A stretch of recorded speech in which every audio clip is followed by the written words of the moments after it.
یہ جو عمارت آپ دیکھ رہے ہیں یہ صرف ایک ریلوے اسٹیشن نہیں بلکہ بھارت کی تاریخ کا ایک زندہ ورق ہے۔ یہ ہے چھترپتی شیواجی مہاراج ٹرمینل، جسے دنیا آج بھی سی ایس ٹی کے نام سے جانتی ہے۔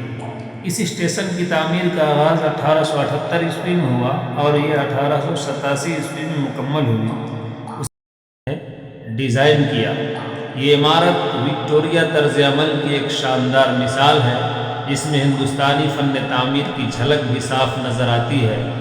یہاں کی بلند گنبد دیکھیے، باریک نقش و نگار اور مضبوط ستون اس دور کی محنت اور مہارت کا منہ بولتا ثبوت ہے۔ یہ اسٹیشن صرف ٹرینوں کا مرکز نہیں ہے، بلکہ برطانوی دور میں یہ ممبئی کی ترقی اور تجارت کی ایک بڑی علامت بھی تھا۔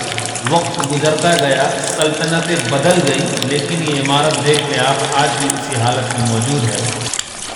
اس اسٹیشن کا اصل نام وکٹوریہ ٹرمینل ہے رکھا گیا تھا، جو ملکہ وکٹوریہ کی گولڈن جوبلی یعنی حکومت کے 50 سال مکمل ہونے کی خوشی میں 1887 میں دیا گیا۔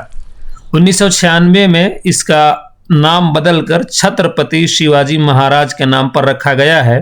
جو بھارت کی سب سے پہلی مسافر ٹرین 16 اپریل 1853 عیسوی کو اسی جگہ سے روانہ ہوئی تھی۔ یہ ٹرین تھانے تک گئی تھی اور اس نے تقریباً 34 کلومیٹر کا فاصلہ کیا تھا۔ تھانے ممبئی میں بھی ایک اسٹیشن ہے۔ عالمی شناخت سن 2004 عیسوی میں یونیسیکو نے اسے عالمی ثقافتی ورثہ یعنی ورلڈ ہیریٹیج سائٹ کا درجہ دیا، جو اس کی عالمی اہمیت کی تائید کرتا ہے۔